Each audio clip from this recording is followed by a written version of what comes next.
2024 কেমন যাবে মকর রাশির? মকর রাশির জাতক জাতিকাদের ক্ষেত্রে বলবো, এরা কিন্তু সবসময়ের জন্য একটু অতৃপ্ত হয়।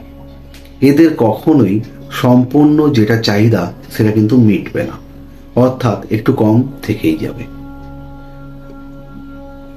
তো এই রাশির জাতক জাতিকাদের অর্থাৎ মকর রাশির এরা কিন্তু সবসময়ের জন্য একটু অতৃপ্ত হয়ে থাকবে। পড়াশোনার দিক থেকে প্রাথমিক বিদ্যায় যারা আছে তাদের জন্য খুবই শুভ, তবে একটু অঙ্কের দিকে নজর দিতে হবে। জিওগ্রাফি আর ফিজিক্যাল সায়েন্স অর্থাৎ প্রকৃতি বিজ্ঞান এই দিকেও কিন্তু একটু নজর দিতে হবে বেশি করে। যারা উচ্চ বিদ্যার সাথে যুক্ত তাদের জন্য কিন্তু শুভ, ভালো ফল প্রাপ্তি হবে, এডুকেশনের দিকে ভালো হবে। যারা কর্মের সাথে যুক্ত অর্থাৎ চাকরির সাথে যুক্ত তাদের ক্ষেত্রে কিন্তু শুভ, নাম যশ বৃদ্ধি হবে।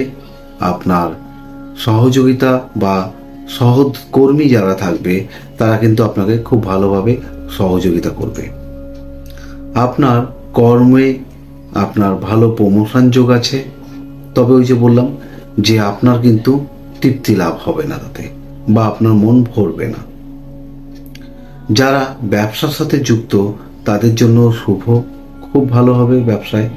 যদি পারেন জলের ব্যবসা বা লিকুইড টাইপ ব্যবসা করলেও শুভ।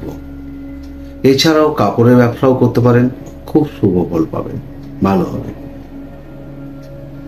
শারীরিক দিক থেকে যদি দেখি, এই রাশির জাতক জাতিকাদের একটু পেটের সমস্যা, লিভার সংক্রান্ত সমস্যা, ঠান্ডা লাগার সমস্যা একটু থাকবে। তার সাথে চোখের সমস্যাও কিন্তু আসার একটা সম্ভাবনা রয়েছে।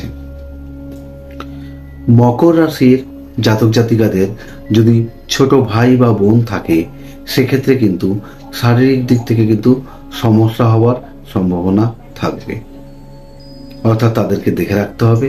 এছাড়াও পিতার শারীরিক অবস্থা নিয়ে কিন্তু একটা দুশ্চিন্তা লেগেই থাকবে, অর্থাৎ পিতার দিক থেকেও কিন্তু কেয়ারফুল থাকতে হবে, সাবধানে থাকতে হবে। পিতাকে সাবধানে রাখুন, কেয়ারফুল থাকবেন, ভালো থাকবেন। 2024 আপনার ভালো কাটুক, শুভ হোক।